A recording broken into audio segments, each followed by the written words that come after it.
What's up, nerds? So, I recently watched a SM Pratt video. It's probably, whenever this uploads, it's probably going to be weeks from now. So, if you haven't watched the video, it's called Chasing Stonks. And he raised some good points in that video. And if you don't know SM Pratt, he's very knowledgeable across different things. He's well established in the community. You love him or you hate him or somewhere in between, doesn't matter, whatever your personal preference is.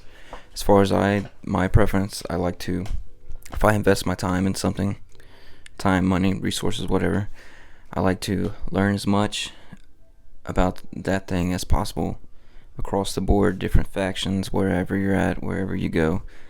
I like to, learn.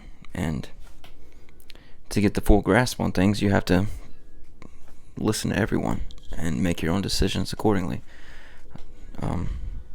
But he had a great video talking about chasing stonks and how you're just chasing your tail, basically, and I guess he's referring to flippers, and you're moving from one thing to another, never really making a huge percentage. You're always just reinvesting into the next thing. Like you might take a little off the top, but you're never really trying to reach your goals, or really reaching your goals, because you're always reinvesting. I mean, depending on how you do it, you may be able to double, triple, like so on and so forth. However you're doing it, everybody does it differently. But if I could extract something from that video that kind of like fucking turned something on for me, it just was a hitting point for me, was you either in this hobby, in this space, you either have intense capital or you have time. Now, there are some few exceptions where you do have intense capital and time. There's exceptions, sure. But for the most of us, we're either fucking broke or you're flipping and been established enough to where you've already made money off of it and you're just continuing along the path. So, those are, I don't know, I thought that was an awesome point.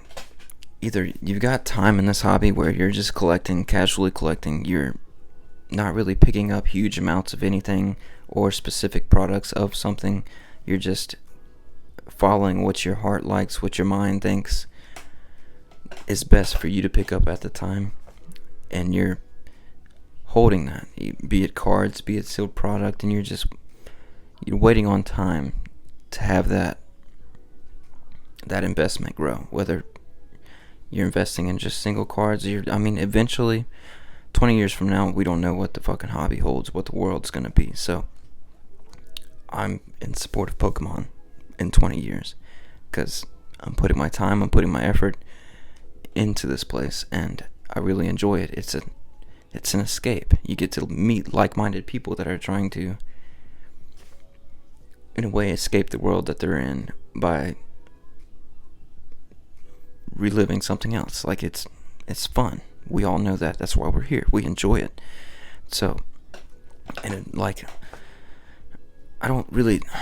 I guess I am investing into this hobby. I guess we all are in some way, but I'm investing myself as far as, like, I don't have fucking crazy holds on anything or large amounts of product of anything. Like, I've got maybe a stack of collection boxes. I like my ETBs because they look fucking good. These days they have promo cards in them. They got nice little sleeves. I just like how they look. I like the look of things. Like, booster boxes, great. We all know investability or hit rates, whatever you're looking for, booster boxes have it. But for me, it's just something that catches my eye or something that's appealing to me at the time. But with that said, time in this hobby, what am I hoping for? I'm hoping eventually, like, I can offload some of this stuff that would help further me and my family in life.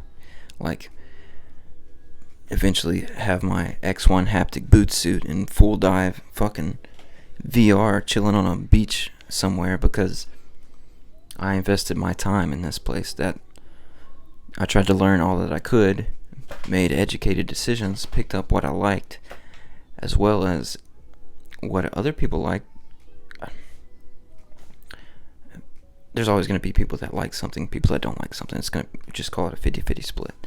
But if I'm able to eventually offload some of this stuff for a decent amount of money that would help my future, help my kids' future, fucking great, right?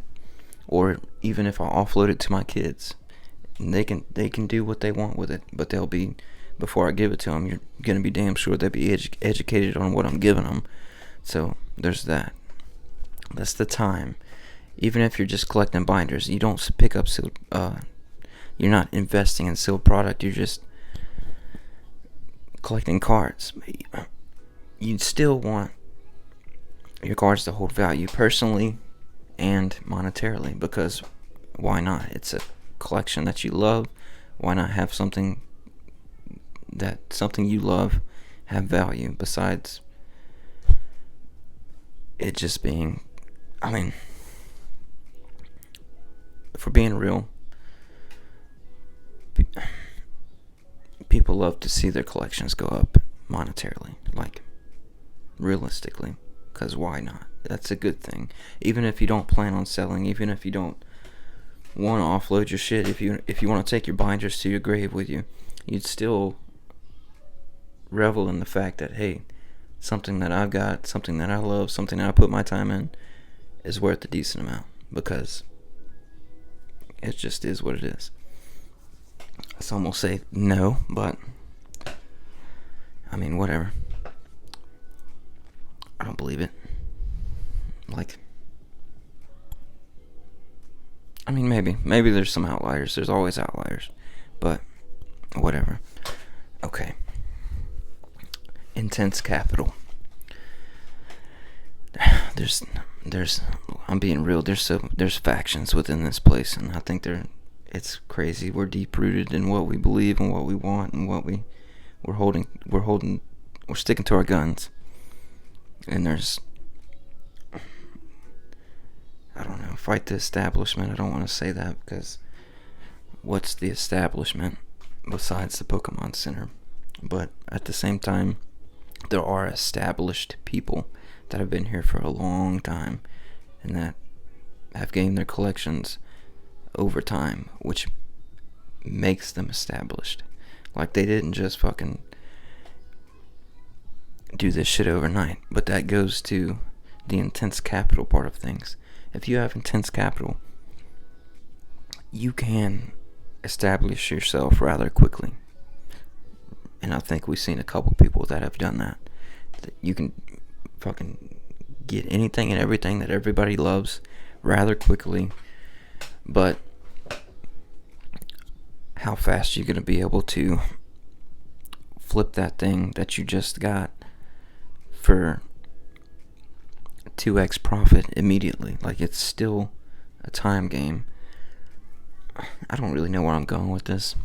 It just kind of, when I heard that phrase, you either got intense capital or you have time, and there's no way around it. There's no shortcut.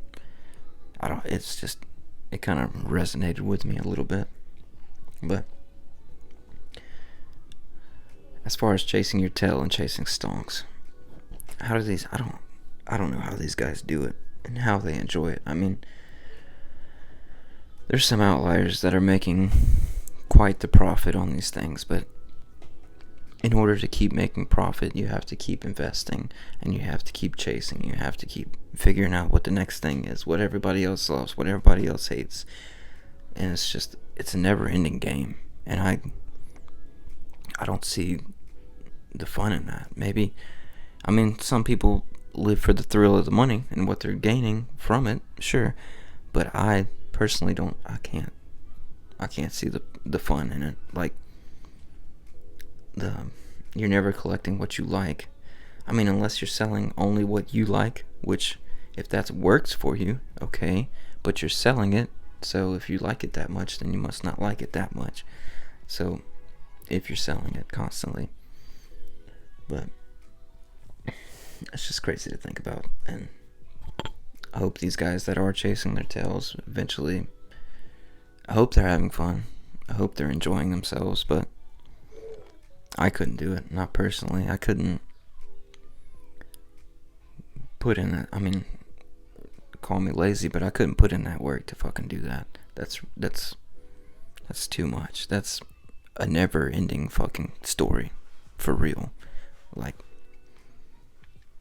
on to the next promo, on to the next exclusive thing, on to the next fucking booster box, like, put all this money here. I can't, I can't sell this, so I gotta offload this and put it next to the next thing. Like, it's just constant, and just from an outside perspective, it seems fucking tiring. And bravo to those that are doing that, because I'm not the one. So intense capital or time.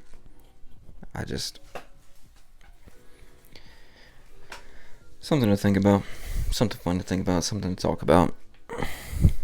Pulling out shit out my ass, but it resonated with me for real. So, and he had some good shit to say. Like, back in the day, it used to be, you like this or you like this, but we respect each other because we're mutually in the same world of fucking Pokemon. But now there's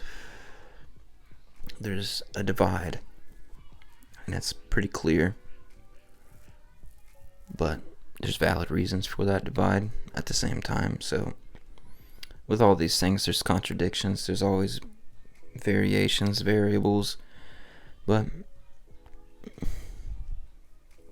I don't know. Just trying to learn as much as I can from everyone simultaneously about everything all the time. And I think even the biggest guys are still learning. They have to be. Like, it's always something new. You always have to learn. There's always something. You're always on to the next thing. And it seems like it's moving so fast. Time moves so fast in this fucking place. Like, it's ridiculous. Like, the months go by and new sets passes. Like, we're just fucking ticking along. We're grabbing everything we can on the way. Whether we're opening it or holding it or selling it, we're all in the same boat, on the same ride. We're either gonna fucking ride the wave or we're just gonna fucking crash and burn. So, I don't know. If you're here, as always, I love you guys. I'll see you later, nerds.